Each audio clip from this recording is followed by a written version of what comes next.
निकलेगा उसको मेरा हस्ताक्षर मानकर विश्वास कर लेना, तुम्हारा कल्याण हो जाएगा। संत का एक एक शब्द परमात्मा का हस्ताक्षर होता है, इसलिए संत की बहुत बड़ी महिमा है। कहत साधु महिमा सक्षानी,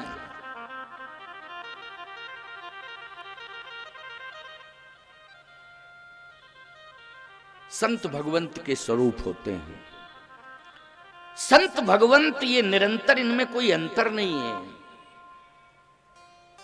इनमें अंतर मत मानना। अंतर मानना ही जीवन की सबसे बड़ी भूल होगी। तो आज मिथिला में संतों के मध्य भगवान राम ने आदि शक्ति पराम्बा भूमिजा तिरहुत नंदिनी वैदेही जानकी जी को स्वीकार किया, उनका वरण किया।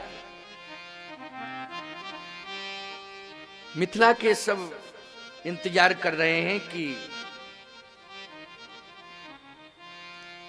अयोध्या से बाराती आवे। ये मिथिलावासी भी सोच रहे हैं, अयोध्या के सभी अबाल वृद्ध नर नारी उत्साह में हैं, वो अयोध्या वासी भी सोच रहे हैं हम बाराती बन के पहुंचे मिथिला। चलिए ये तो सब होगा ही। एक पत्र भेज दिया महाराज ने, दूत पत्र लेकर के पहुंचे। ये पत्र क्या है? ये तो प्रेम है। क्या है? ये प्रेम है। मिथिला जा रहे हैं दूत पत्र लेकर, मिथिला से अयोध्या जा रहे हैं दूत पत्र लेकर जा रहे हैं। पहुंचे दूत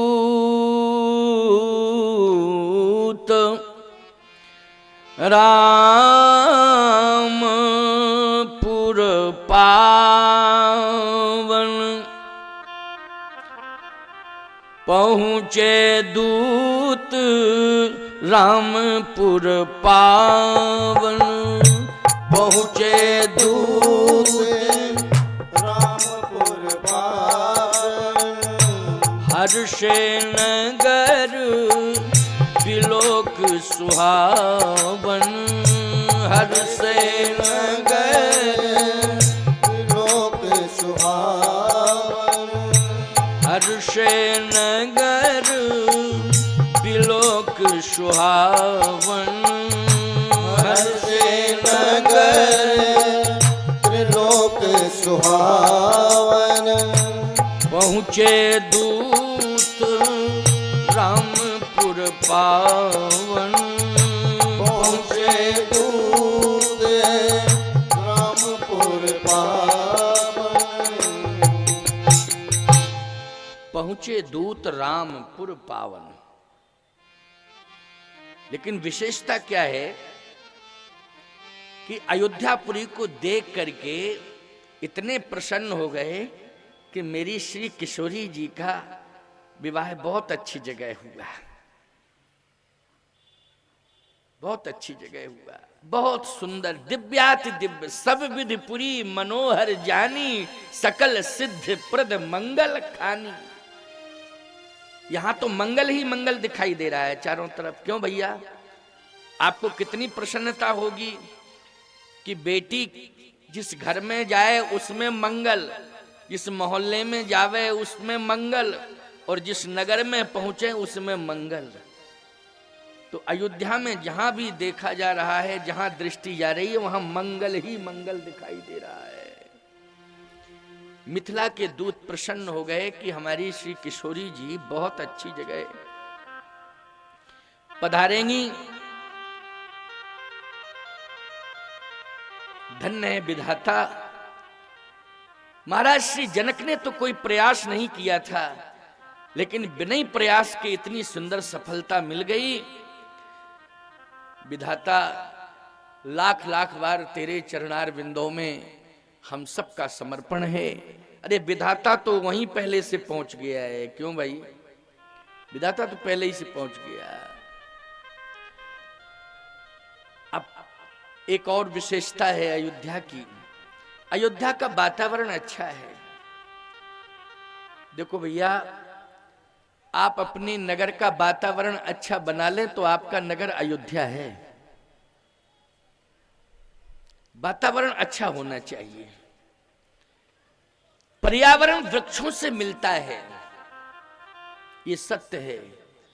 पर्यावरण वृक्षों से मिलता है, ये सत्य है। लेकिन वातावरण मनुष्यों से मिलता है, ये भी सत्य है।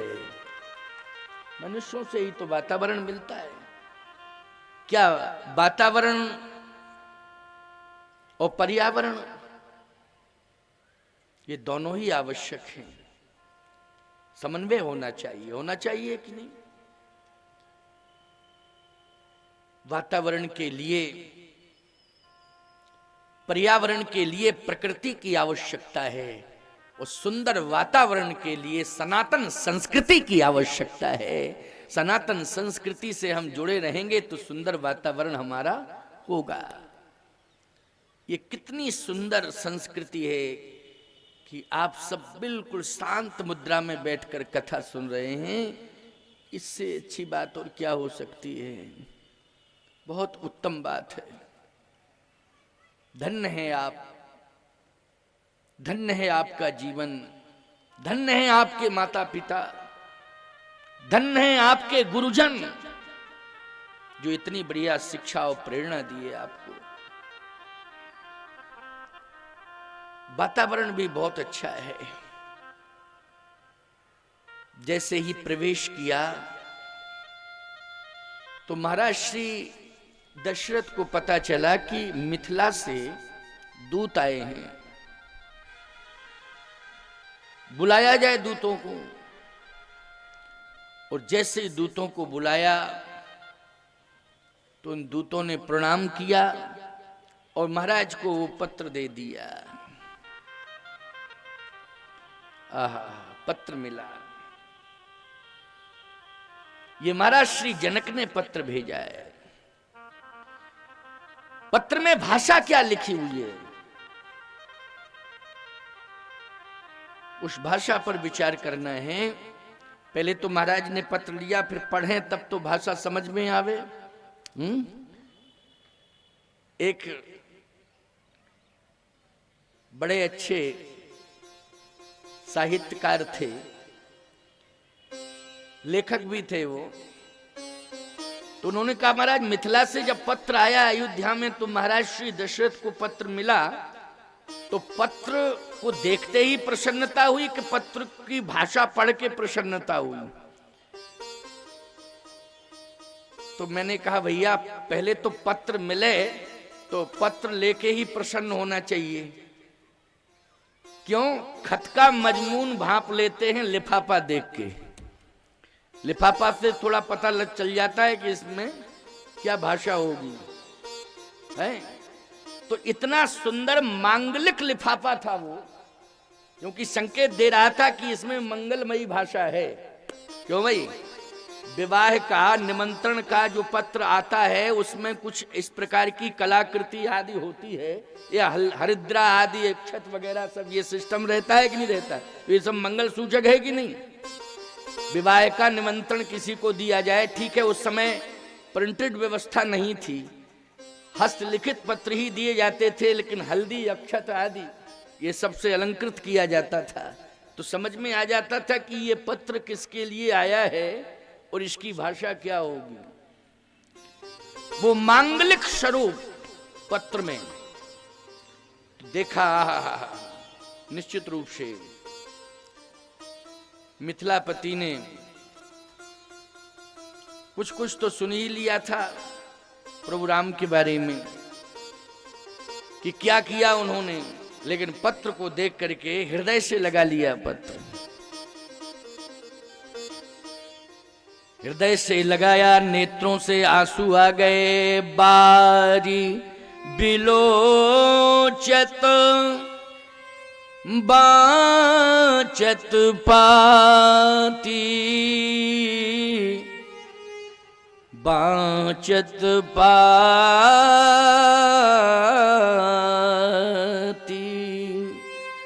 बाचत पाती। नेत्रों से प्रेम आंसू छलछला पड़े और बाँच रहे हैं। आहा। अच्छा, इसके पहले एक चौपाई अर्धाली बहुत महत्वपूर्ण है बाँचने के पहले। क्या कि भैया मिथिला से आए हो? हाँ। महाराज श्री दशरथ ने भैया कहा दूतों को। क्या कहा? भैया। प्यारे, एक राजा अगर नौकर से भैया कहे तो बोलो उस राजा के लिए उस नौकर के हृदय में कितना बड़ा स्थान होगा? बोलो कितना बड़ा स्थान होगा? किस राजा के चरणों में सेवा समर्पित ही नहीं करनी है, प्राण भी निछावर कर देने हैं। ऐसा राजा है, साधारण नहीं है। शब्द से हृदय बदल जाता है, शब्द निर्माण भी करता है और शब्द बाण भी बनता है।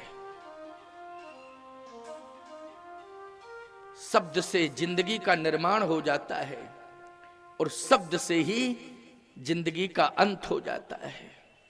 हो जाता है कि नहीं? इसलिए शब्द संभाल के बोला करो। जे नहीं बोले हैं वचन संहारे, वातल भूत विवश मतवारे। शब्द ब्रह्म है, सोच समझ करके शब्द निकालना चाहिए। शब्द की बहुत बड़ी कीमत है। शब्द को केवल ये मत समझा करो ये अक्षर है, ये ब्रह्म है। अक्षर ब्रह्म है। शब्द क्या है? अक्षर ब्रह्म है, ये साधारण नहीं है।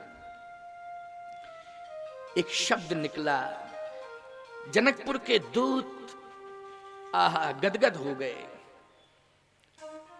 इतने सुंदर मेरी जानकी जी को ससुर साहब मिले। क्यों भाई? ससुर की इतनी सुंदर भाषा। शब्द क्या निकला?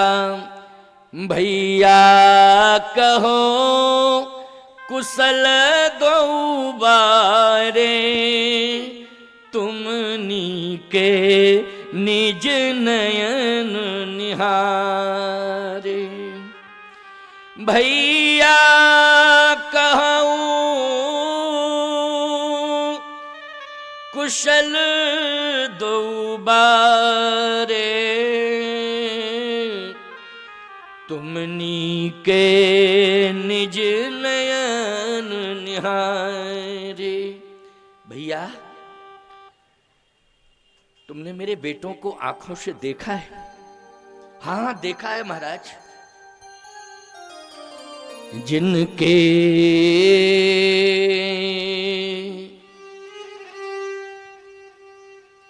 अच्छा रवि प्रताप के आगे, जिनके जस प्रताप के आगे, शशि मलिन रवि शीतल लागे। शशि मलिन रवि शीतल लागे।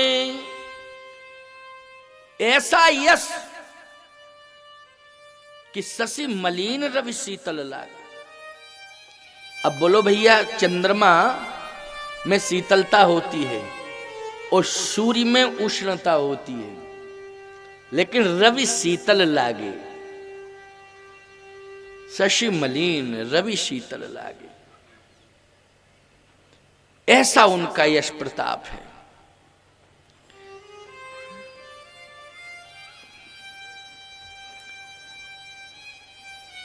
अच्छा ठीक है, और कुछ आगे कहे महाराज? चिट्ठी पढ़ लो, अब इसमें सब लिखा है। अब चिट्ठी पढ़ लीजिए आप, इसमें सब कुछ लिखा है। क्योंकि जितना मुझे ज्ञान था उतना मैंने बता दिया। अब इतना ही पर्याप्त है ना परिचय में, कि जिनके जश प्रताप के आगे रवि मलिन क्या है? शशि मलिन रवि शीतल लागे। हाँ अच्छा, विस्तार देखें तो जैसे ही पत्र को खोला और पढ़ा, राम लखन के करवर चिट्ठी, रही गए कहत न खाटी मीठी। देखो भैया, मीठा शब्द तो ठीक है, लेकिन खट्टा शब्द बोलो भाई। देखो भाई, मीठी बात जो लिखी गई है वो सुन करके तो लगता है कि मधुरता है इसमें, लेकिन खट्टी भी क्यों, ये लगता है कि उस मजमून में खट्टापन भी था। तब तो राम लखन के करवर चिट्ठी रह गए कहत न खाटी मीठी, खट्टी मीठी। ये चिट्ठी खट्टी भी है और मीठी भी है, पढ़ने पर पता चला। वैसे जो परिचय दे रहे हैं दूत, उसमें तो यशवर्धन है। बोलो है यशवर्धन की नहीं? यशवर्धन है। और यशवर्धन, पिता पुत्र का यशवर्धन सुन करके अत्यधिक प्रसन्न होता है। उसकी यश कीर्ति को सुन करके अत्यधिक प्रसन्न हो जाता है। लेकिन पत्र पढ़ने पर यह खाटी शब्द आ गया, इस पर विचार करना, यह खाटी क्या है? क्या महाराज श्री जनक ने कोई कमियां निकाल दी राम में या लक्ष्मण में? ये खाटी क्या है? रह गए कहत न खाटी मीठी। मीठी ही मीठी होनी चाहिए थी चिट्ठी, ये खाटी क्यों आ गई? क्या ऐसा महाराज श्री जनक ने लिख दिया कि जिसमें चिट्ठी पढ़ने पर खट्टी सी प्रतीत हुई? एक बात बताएं, उसकी परतों में खटाई मिठाई नहीं लगी थी। ये थोड़ी कि परतों में खटाई मिठाई लगी हो। क्यों? चिट्ठी का जो मजमून था वो खट्टा और मीठा था। शब्दावली जो थी वो खट्टी और मीठी थी। जैसे कहते नहीं साहब आपकी बात मुझे तीखी लगी, तो क्या उस बात में मिर्च थी जो तीखी लगी? शब्द ही तीखा था, सीधी सी बात। उसमें कड़वाहट थी। शब्द ऐसा निकाला, आपने कहा महाराज ये तो मिठाई से भी ज्यादा मीठा शब्द है। तो क्या शब्द आपने खा के देखा कि स्वाद चक्के कि उसमें मीठापन लग रहा है? अनुभव हुआ, शब्द से आनंदानुभूति हुई। तो यहां गोस्वामी तुलसीदास जी महाराज ने स्पष्टीकरण दिया है कि रह गए कहत न खाटी मीठी। प्यारे, इसकी जो भाषा है वो खट्टी मीठी है। अब भाषा क्या लिखी थी? सबसे पहले उसमें लिखा है कि विश्वामित्र जी महाराज आपके बेटों को लेकर चले। हां, तो सबसे पहले क्या हुआ? चले जात मुनि दीन दिखाई, चले जात मुनि दीन दिखाई, सुन ताड़िका क्रोध कर धाई। जब विश्वामित्र जी राम लक्ष्मण को लेके जा रहे थे तो ताड़का नाम की राक्षसी खाने के लिए दौड़ी। रह गए कहत न खाटी, चिट्ठी खट्टी हो गई। ताड़का नाम की राक्षसी आई। अब बोलो भाई, चिट्ठी क्या हो गई? खट्टी। लेकिन एक ही बान प्राण हर लीना, दीन जान तही निज पद दीना, चिट्ठी मीठी हो गई। चलो, मर गई ताड़का नाम की राक्षसी, चिट्ठी क्या बन गई? मीठी हो गई चिट्ठी। ताड़का को मार दिया, मेरे बेटे नहीं, चिट्ठी मीठी हो गई। राम लखन के करवर चिट्ठी रह गए कहत न खाटी मीठी। आगे क्या है? सुन मारी चिन साचर को ही ले सहाय धावा मुनि द्रोही। मारी सुबाहु सेना लेकर के आक्रमण करने के लिए दौड़े, चिट्ठी खट्टी हो गई कि नहीं? फिर आगे लिखा था बिन फरमान राम तही मारा, सत जो जन गा सागर पारा, पावक सर सुबाहु पुनि मारा, अनुजन साचर कटक संहारा। चिट्ठी मीठी हो गई चिट्ठी मीठी कि नहीं? राम लखन के करवर चिट्ठी रह गए कहत न खाटी मीठी। अब आप देखें मिथिला में पहुंचे, कहा 10,000 राजा, और ऐसे राजा नहीं, राजा तो बहुत आए थे, लेकिन 10,000 राजा आए और एक साथ संगठित होकर राम जी के अपमान पर आमादा हो गए। अच्छा बोलो, भगवान राम के अपमान करने पर आमादा थे? ये जो राजा संगठित हुए थे 10,000, वो राजा जो कल चर्चा मैंने की थी, बहुत कुछ कहा था राजाओं के बारे में, वो सब राम जी का अपमान करने के लिए तैयार। दशरथ जी ने कहा 10,000। दूतों ने कहा महाराज लिखा तो, कितना लिखा उसमें? बोले लिखा तो यही है। फिर क्या हुआ? कहे फिर तो ये हुआ कि उन 10,000 राजाओं ने धनुष का ही कुछ नहीं बिगाड़ पाया, लेकिन आपके पुत्र ने, प्रभु राम ने केवल छुआ और टूट गया धनुष। छुएते ही टूट पिनाक पुराना। बोले छुआ केवल, वो टूट गया। 10,000 राजा पूरी ताकत के साथ लग गए, लेकिन हिला ना डुला, परंतु आपके बड़े बेटे ने केवल छुआ और छुएते ही टूट पिनाक पुराना, टूट गया। ओहो, जब राजा लोगों ने अपमान की बात, अपमान करने के लिए सोचा तो वो चिट्ठी हो गई थी खट्टी, लेकिन जैसे ही छुएते ही टूट पिनाक पुराना, तो चिट्ठी क्या हो गई? मीठी हो गई। और आप देखो, बोले फिर क्या हुआ? फिर आगे लिखा था कि परशुराम जी आ गए। आए परशुराम जी की नहीं, और फरसा लेके आए और उन्होंने घोषणा कर दी, कहू जड़ जनक धनुष के तोरा। ये प्रसंग नहीं कह रहा हूं, चिट्ठी में जो लिखा था वो वर्णन कर रहा हूं, नहीं तो समझ जाओ कि महाराज जी अब परशुराम जी जनकपुर में फुल लौट के आ गए। अरे चिट्ठी पढ़ रहे हैं, चिट्ठी में जो लिखा वो सुना रहे हैं। अच्छा, चिट्ठी में जो क्रम से लिखा है यही लिखा था ना, जो हुआ है वही लिखा चिट्ठी में क्रम से। चिट्ठी में लिखा कि धनुष टूटा, छूने से ही टूट गया, चिट्ठी मीठी हो गई, लेकिन तहीं अवसर सुन स्यूधन भंगा, आयु भृग कुल कमल पतंगा। परशुराम जी महाराज फरसा लेके आ गए, चिट्ठी खट्टी हो गई। परशुराम जी फरसा लेके आ गए। महाराज दशरथ कहते हैं परशुराम जी के फरसे में कितनी बड़ी ताकत है, ये मैं ही नहीं सारा संसार जानता है। लेकिन फरसा लेके आए तो किसके लिए फरसा लेके आए?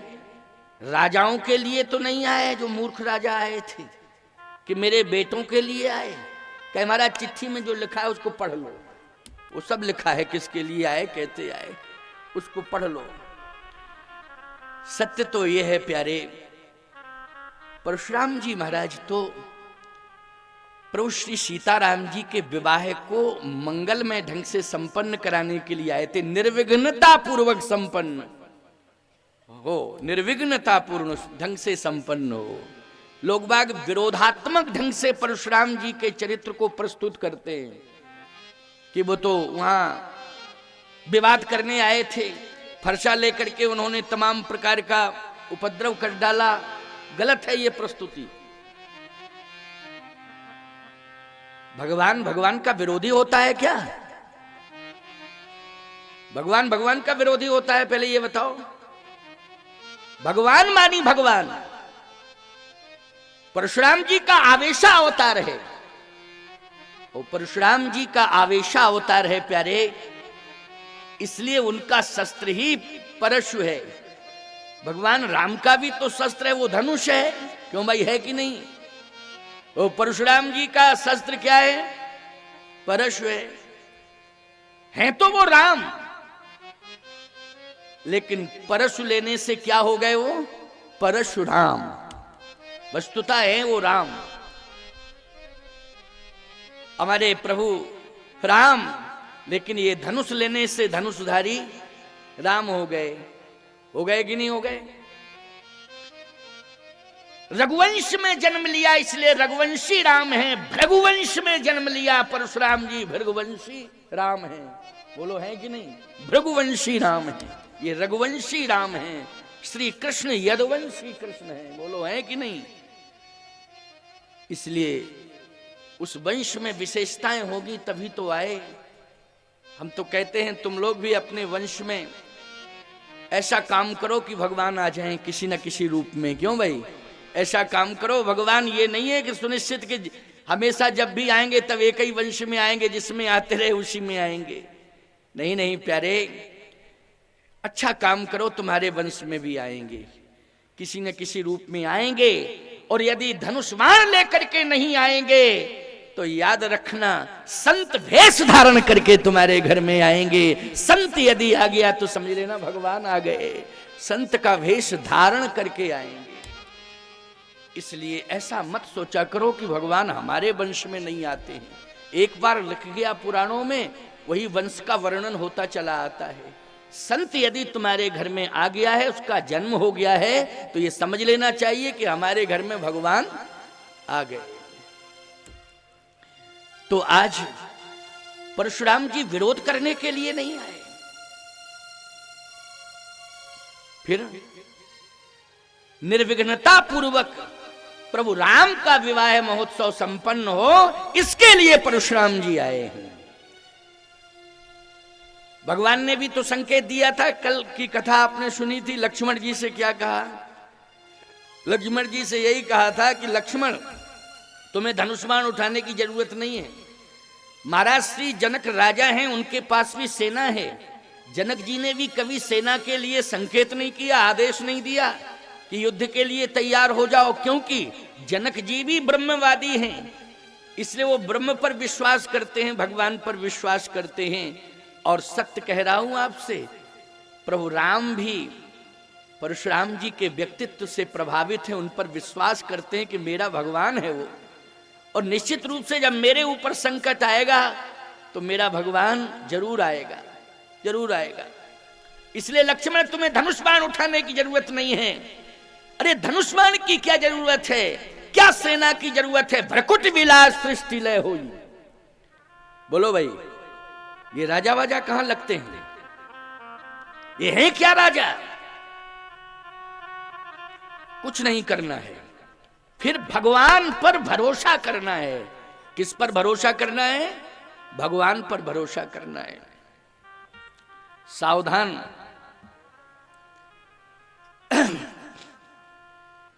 भगवान पर भरोसा करोगे तो भगवान जरूर आएगा। चिट्ठी में लिखा है कि परशुराम जी आ गए, फरसा लेकर के आ गए। अगर नहीं आते परशुराम जी तो धनुष टूटने के बाद ये राजा बोलो सब युद्ध के लिए तैयार थे। और यदि ये राजा सब युद्ध करने के लिए तैयार हो जाते, अथवा तलवारें तो निकाल ही लिए थे, लेकिन कहीं ये वार प्रहार करना शुरू कर देते, तो भले ही भगवान राम या लक्ष्मण पलटवार करते या सेना आती, आखिर रक्त रंजित इतिहास होता कि नहीं होता? भाई इतिहास तो रक्त रंजित होता ही। भले ये सब मर जाते, इनको तो मरना ही है राक्षसों को, लेकिन इतिहास कैसा बनता बोलो? वो मिथिला का क्षेत्र होता कि कुरुक्षेत्र होता? बोलो, कुरुक्षेत्र की तरह स्थिति बन जाती मिथिला की। प्यारे, लेकिन मिथिला तो प्रेम की भूमि है, भक्ति की भूमि है? बोलो, है प्रेम की भूमि, भक्ति की भूमि है। क्या बात है साहब, मिथिला में तो मेरी कथा हुई है। और जानकी महल में ही स्वामी राम तपेश्वर दास जी महाराज वहां के महंत हैं वर्तमान में, तो उन्होंने एक सत्संग भवन बनवाया था बगल में ही। उसके उद्घाटन में मेरी ही नमायन कथा वहां कराई उन्होंने। मैंने तो 9 दिन रह करके मिथिला के एक एक स्थल का निरीक्षण किया और वहां गए और वहां पर श्रद्धान्वित होकर अर्चन पूजन किया। मानस के अनुसार जहां जहां भी सुनिश्चित स्थान थे मैं वहां गया। 9 दिन रहा पूरा में मिथिला में। बहुत आनंद आया। मिथिला के लोगों में, ये भले ही घोर कलिकाल है, लेकिन मिथिला के लोगों में आज भी बहुत प्रेम है प्यारे, बहुत प्रेम है। अरे हम तो महात्मा हैं, कोई साधारण व्यक्ति पहुंच जाए तो स्वागत करने के लिए दौड़ते हैं। भैया ये फल ग्रहण कर लो, ये जल ले लो, ये दूध, ये दही, ये चूड़ा, ये पता नहीं कितने प्रकार का स्वागत करते हैं आज भी, क्योंकि वो भूमि का प्रभाव है। किसका प्रभाव है? भूमि का प्रभाव है। रक्त रंजित इतिहास हो जाता, क्योंकि इन राजाओं ने तलवारें निकाल ली सबने और कहा युद्ध प्रारंभ, युद्ध शुरू होना चाहिए। पहले तो ये आपस ही में लड़े और इसके बाद कहा कि ठीक है, अब तोड़ा किसने है, जरा उससे निपटा जाए। और सारे राजा जो है आक्रमण करने के लिए तैयार हुए। प्रभु राम के ऊपर जैसे आक्रमण करना चाहते थे तो लक्ष्मण जी थोड़ा तैयार हुए, का चुप। लक्ष्मण जी ने कहा अब इंतजार किसका हो रहा? कहा भगवान का। तो है कहां भगवान आपका? आता क्यों नहीं है? कई इंतजार करो, आ रहा है तहीं अवसर। सुनी शिव धनु भंगा, आये भृग कुल कमल पतंगा। उसी समय परशुराम जी आ गए। अच्छा, विशेषता क्या है कि जहां पर धनुष मक्षाला थी वहां पूरी चार दीवारी और एक ही प्रवेश द्वार, वही प्रवेश द्वार, वही निकास द्वार, दूसरा कोई साइड में द्वार नहीं। और चार दीवारी किले का परकोटा था ना, जहां पर राजधानी होती है वहां परकोटे होते हैं कि नहीं, बड़ी ऊंची ऊंची दीवारें होती हैं। तो वो चारों तरफ ऊंची ऊंची दीवारें, एक ही प्रवेश द्वार, वही निकास द्वार, वही प्रवेश द्वार। समझ गए हो कि नहीं? क्योंकि भय मुक्त है मिथिला, और जहां भय मुक्त समाज होता है ना वहां पर 10 दरवाजे नहीं बनते हैं। समझ लेना प्यारे, वहां 10 दरवाजे नहीं होते हैं कि ये प्रवेश का, ये निकास का, ये साइड का। भय मुक्त है भाई, यहीं से आइए यहीं जाइए, सीधी सी बात। समझ रहे हो कि नहीं? तो ये राजा सब तलवार निकाल लिए। अब जैसे ही तहीं अवसर सुन शिवधन भंगा, आयो भ्रुकुल कमल पतंगा। परशुराम जी फरसा लेके आए, चिट्ठी पढ़ रहे हैं महाराज दशरथ। अरे अब तो आ ही गए, अब पता नहीं क्या होगा, अब क्या होगा, अब तो आ ही गए। इधर राजा तलवार निकाले खड़े हैं, इधर परशुराम जी फरसा लेके आ गए। मेरे बेटों का क्या होगा? रह गए कहत न खाटी। ये तो दृश्य खट्टा है, लेकिन प्यारे हुआ क्या?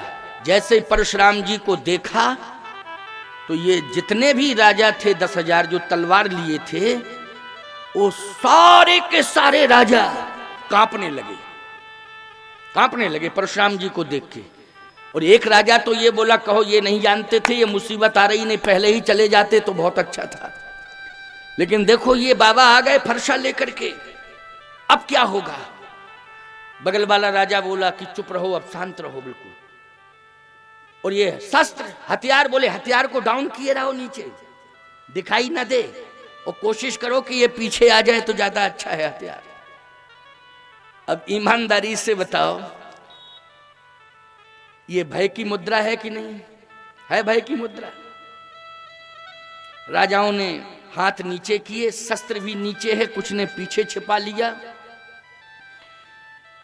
कहा दूसरा रास्ता होता तो साइड से निकल भी जाते, लेकिन जहां से निकलना है वहीं खड़े हैं बाबा, और फरसा लिए खड़े। अब बड़ी मुसीबत है, अब क्या करें क्या ना करें। लक्ष्मण जी ने कहा भैया ये कौन है? कहा यही मेरा भगवान है, प्रणाम करो, करो प्रणाम। कहा ये है भगवान? बहुत तेज तर्रार भगवान है आपके, साधारण भगवान नहीं है। कहे हाँ हाँ हाँ, बस बस प्रणाम करो, ये भगवान है। भगवान ने भी मन ही मन प्रणाम किया प्यारे। हैं?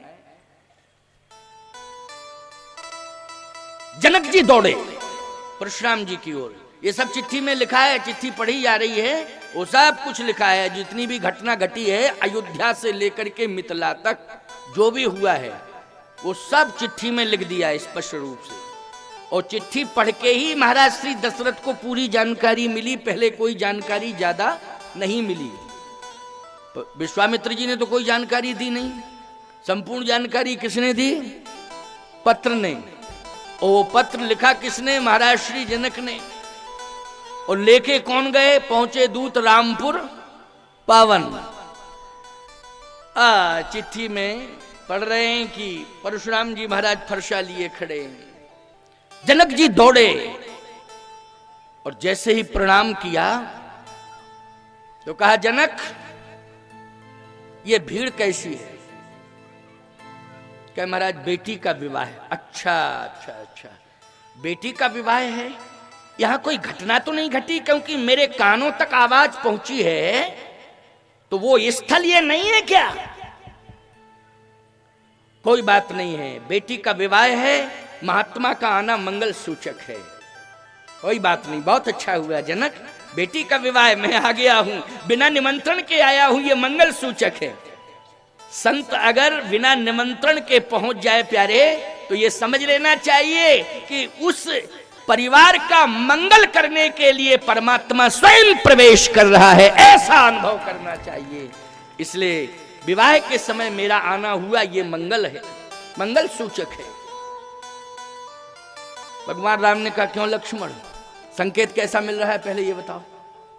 क्या भैया संकेत तो बहुत ही अच्छा मिल रहा है, और आश्चर्य तो यह है कि ये 10,000 राजा एक सेकंड में सरेंडर हो गए। आश्चर्य तो ये, आपके भगवान में बड़ी ताकत है। और ये मंगल सूचक है इस विवाह के लिए, क्योंकि न ये बोल रहे, न हिल रहे, न डुल रहे, ऐसा लग रहा जैसे कोमा में चले गए, सब कोमा में चले गए। क्योंकि ना हिले न डुले, भैया यही स्थिति हो जाती है ना कोमा की। ऐसे आदमी शून्य की स्थिति में पहुंच जाता है। ऐसे थोड़ा आगे बढ़े, कहे महाराज पधारिए। जनक जी ने कहा, महाराज थोड़ा सा पधारिए कृपा करके आप। जैसे ही आगे कदम बढ़ाया परशुराम जी ने, तो बगल वाले राजा को थोड़ा गुंजाइश मिली कि रास्ता क्लियर हुआ। तो जैसे ही जाने लगा, परशुराम जी कहा, हट, कहां जा रहा है? कहीं नहीं कहीं नहीं कहीं नहीं। तो खड़े उस साइड में, कहां जा रहे हो? उधर मैं आया और तुम भागने लगे। मैं क्या हूं? साधु से भय खाते हो? संत आ जाए तो भागने लगे? तुम्हारे माँ बाप ने संस्कार नहीं दिया? तो वो रुक गया। बोले, संस्कार दिया होता तो मरने आते यहां? मन ही मन कह रहा हो कि अगर संस्कार दिया होता तो मरने थोड़ी आते। संस्कारहीन ही थे तभी तो मरने चले आए। अब और मुसीबत है, डांट दिया तो अब तो जा ही नहीं सकते, साइड में खड़ा हो। दशरथ जी प्रसन्न हो गए, कहा, वाह, धन्य है परशुराम जी महाराज, आपका पदार्पण मंगल सूचक है।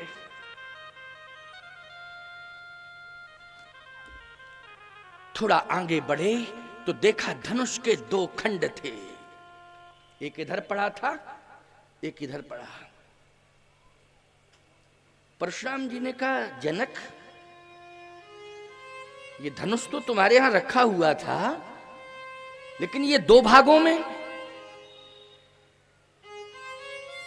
आंसू आ गए आंखों में, क्रोध भी आ गया, और क्रोध में बोल पड़े परशुराम जी। अतिरिस बोले, अतिरिस बोले, बचन कठोरा, कहो जड़ जनक धनुष के तोरा, कहो जड़ जनक धनुष के तोरा। ए जनक, तू ज्ञानी है, लेकिन धनुष की सुरक्षा तेरे राज्य में नहीं हो पाई, इसलिए लगता है कि तूने जड़ता का काम किया है। ये तेरी उपस्थिति में धनुष टूट गया, मेरे गुरुदेव का धनुष से सुरक्षित नहीं कर पाया तू। वो किसने ये गुस्ताखी की, ये धनुष क्यों टूटा, उसका नाम बता। राजाओं ने लंबी सांस ली कि चलो हम लोग तो मुक्त हो गए। और दूसरा राजा बोला, बहुत अच्छा हुआ जो टूटा नहीं हम लोगों से, अगर टूट गया होता तो बड़ी मुसीबत थी, क्योंकि स्पष्ट ही कह दिया है, कहो जड़ जनक धनुष के तोड़ा। किसने धनुष तोड़ा? और जिसने तोड़ा है उसकी खैर नहीं। अब लक्ष्मण जी कहते भैया कहे चुप रहो, जिसने तोड़ा उसकी खैर नहीं। हाँ तो तोड़ा तो आप ही ने है। भगवान राम बोले हमने भी नहीं तोड़ा। तो किसने तोड़ा? राम जी बोले समय ने तोड़ा, समय आ गया था तो टूट गया। अब जो भी बातचीत करनी